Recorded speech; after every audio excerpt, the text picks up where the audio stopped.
주예수교회 라디오 채널에 오심을 환영합니다. 오늘 이 시간에는요. 리치몬드 주예수교회 김형주 목사님의 10월 29일 수요 예배에 창세기 강의 말씀을 좀 살펴보려고 하는데요. 제목이 똑같은 실수, 아니 달라진 아브라함입니다. 창세기 20장 1절에서 7절 말씀이고요. 제목부터가 좀 흥미롭죠. 정말 아브라함이 똑같은 잘못을 또 한 건지 아니면 뭔가 좀 다른 게 있었는지 이걸 한번 오늘 깊이 얘기 나눠보면 좋겠습니다. 네, 그렇습니다. 이게 창세기 12장에서 아브라함이 애굽에서 아내를 누이라고 속였던 일이 한 번 있었잖아요. 네, 맞아요. 근데 그 후로 한참 지나서 20장에서 비슷한 상황이 또 벌어지는 거예요.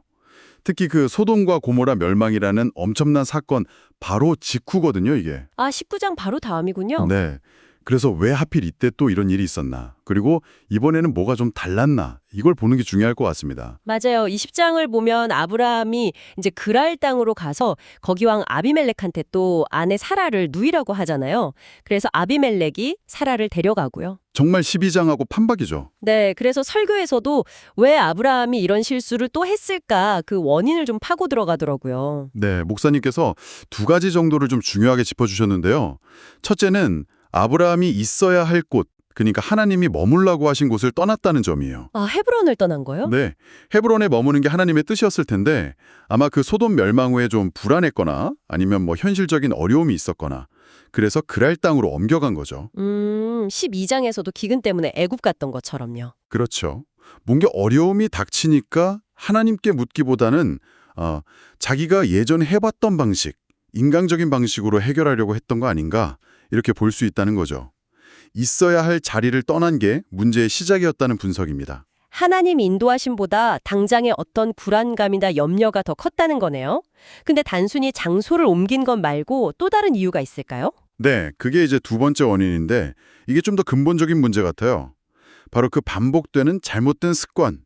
이걸 설교에서는 마음속 견고한 진이라고 표현하셨는데 이걸 깨트리지 못했다는 거예요. 견고한 진이요? 네, 그러니까 마음속에 딱 자리 잡아서 쉽게 못 끊어내는 어떤 반복적인 죄나 잘못된 생각의 패턴 같은 거죠.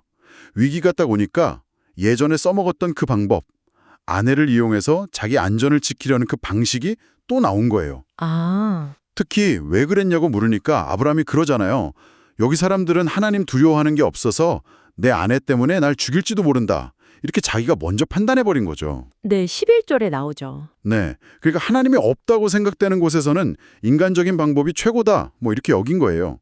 이게 참 끊기 힘든 죄의 사이클이라는 거죠. 하나님이 안 계신 곳이라고 자기가 딱 단정해버리고 그 오래된 두려움이랑 잘못된 해결 방식에 또 빠져버린 거군요. 그렇죠. 근데요, 설교 제목처럼 이번엔 아브라함이 달라졌다는 점을 또 강조하시더라고요. 하나님이 꿈에 나타나서 직접 개입하시고 상황이 12장이랑은 좀 다르게 흘러가는데 구체적으로 뭐가 달라진 걸까요? 네, 여기서 아주 중요한 차이가 나타납니다. 첫 번째 변화는요, 아브라함이 이 실패 속에서 하나님의 은혜를 아주 깊이 경험했다는 거예요. 은혜요? 네, 이전하고는 다르게 아브라함이 아비멜렉 앞에서 왜 그랬는지 자기 두려움이나 잘못된 생각을 좀 솔직하게 얘기해요. 11절하고 13절에요. 맞아요. 이유를 설명하죠. 근데 놀랍게도 하나님이 아비멜렉을 통해서 사라를 그냥 보호만 하신 게 아니라 오히려 아브라함에게 은 1000개랑 뭐 양이랑 소, 노비 같은 재물을 막 주세요. 그러면서 그의 수치, 그 체면을 회복시켜 주시는 거죠. 와, 잘못했는데 오히려 복을 받은 셈이네요. 그렇죠. 자기의 명백한 실패랑 연약함에도 불구하고 정말 예상치 못한 하나님의 보호하심, 공급하심, 그 은혜를 그냥 정면으로 경험하게 된 거예요. 12장 때랑 완전 다른 결과죠. 이야, 자기 잘못을 인정하는 자리에서 오히려 막 넘치는 은혜랑 회복을 경험하다니 진짜 놀라운 반전인데요. 그럼 또 다른 변화는 뭐였을까요? 두 번째는요, 기도의 능력 그리고 선지자로서의 정체성을 확인하게 됐다는 점입니다. 이게 중요해요. 기도의 능력이요? 네, 하나님이 아비멜렉 꿈에 나타나셔서 아브라함을 뭐라고 부르시냐면 그는 선지자다 이렇게 말씀하세요. 네, 7절에. 그러면서 그가 너를 위해 기도해야 네가 살 거다 이렇게 말씀하시거든요.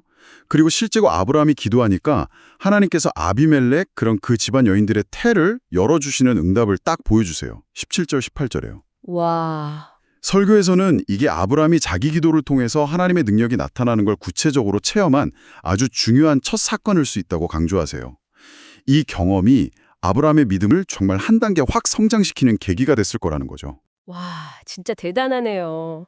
자기가 실수했는데 하나님은 너 선지자야 하시고 또 기도하니까 실제로 막힌 태가 열리는 걸 보고 겉으로는 비슷한 실수 같았는데 그 과정을 통해서 아브라함은 하나님의 은혜가 얼마나 큰지 또 기도의 능력이 뭔지를 새롭게 깨닫고 분명히 달라진 거네요. 맞습니다. 결국 하나님은 우리의 실패까지도 사용하셔서 우리를 성장시키는 분이다 뭐 이런 메시지로 들리네요. 정확해요. 설교의 핵심이 바로 그거예요. 실수하고 실망했던 그 자리가 오히려 은혜와 기도의 능력을 체험하는 자리가 될 수 있다는 거. 중요한 건 실패 자체가 아니라 그 실패 앞에서 우리가 어떻게 반응하느냐는 거죠. 하... 내 연약함을 솔직하게 인정하고 하나님께 딱 나아갈 때 그 자리가 오히려 놀라운 은혜와 능력의 통로가 될 수 있다는 그런 희망을 주는 거죠. 하나님은 아브라함의 그 부족함까지도 다 끌어안으시고 결국 믿음의 사람으로 만들어 가시는 과정을 보여주시는 것 같아요. 설교자께서는 죄의 사이클을 리사이클하지 말라 이런 강한 권면도 하시던데요. 어쩌면 우리 삶에도 이렇게 반복적으로 넘어지는 약점이나 실패 패턴, 그 견고한 진이라고 부를 만한 게 있을 수 있잖아요. 네, 누구에게나 있죠. 어쩌면 하나님은 바로 그 실패와 연약함의 자리에서 우리가 좀 솔직하게 나오기를 기다리시면서 더 깊은 은혜와 능력을 경험하게 하시려는 그런 계획이 있으신 건 아닐까 이런 생각도 좀 해보게 됩니다. 네, 충분히 그럴 수 있습니다. 오늘 함께 해주셔서 감사합니다. 주안에 강건하세요. 다음 주에 만나요.